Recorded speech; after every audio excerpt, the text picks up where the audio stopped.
अस्सलाम वालेकुम, welcome back any other vlog.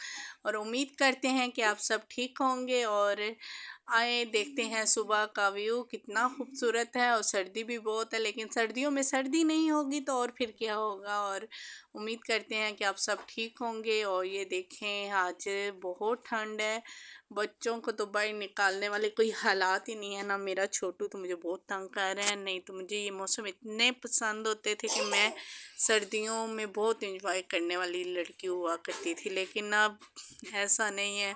अब एक कमरे में सारा दिन बंद रहती हूँ मोहम्मद की वजह से। मोहम्मद बहुत डिस्टर्ब हो जाते हैं। आप सब भी बताएं कि आपकी और सर्दियाँ कैसी गुजर रही हैं। और हज़रत अली का कौल सुनाती हूँ आज आपको मैं। सब्र का दामन कभी ना छोड़ना, बदलेगा वक्त बदलेंगे हालात, होंगी कबूल दुआएं इंशाअल्लाह।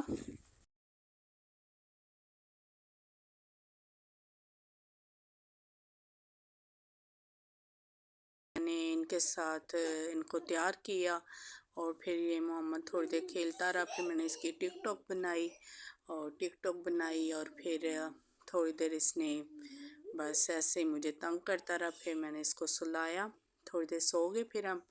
और इतने में हम 11 बजे तकरीबन उठे थे। और फिर हमने नाश्ता बनाया। और आप सोचते होंगे कि हम कमरे में नाश्ता क्यों बनाते हैं। कमरे में नाश्ता इसलिए बनाते हैं कि बाहर होती है सर्दी, फिर मैं कमरे में ना बच्चों के पास ही बैठ के नाश्ता बना लेती हूँ। और नाश्ते में आज दानियाल ने गोभी वाला पराठा बनवाया था और मोहम्मद के लिए हमने चाय रस दी उसे। और उसने बड़ी इंजॉय करके अपनी चाय रस फिनिश की। और फिर थोड़ी देर खेलते रहे मोहम्मद और दानियाल।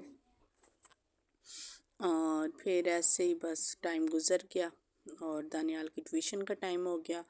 मैंने कहा कि मोहम्मद को थोड़ी देर सुलाती हूँ, लेकिन इसने ये नहीं सोया। मैंने कानों को इसने हाथ लगवा दिया, लेकिन इसने कहा कि मम्मा जी मैंने नहीं सोना, आप चाहे जो कर ले।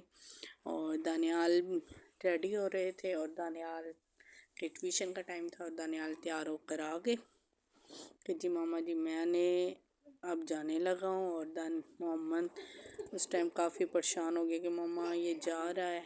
तो मैंने कहा जाना तो है ना भाई जाने। और बाकी आज खाने में हमने पता है क्या बनाया था।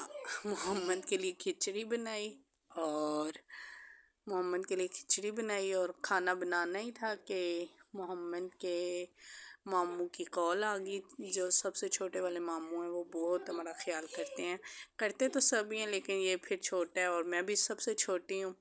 और दोनों एक दूसरे से बहुत प्यार करते हैं। और फिर उन्होंने कहा कि जी मैं अभी आ रहा हूँ, आप खाना ना बनाना।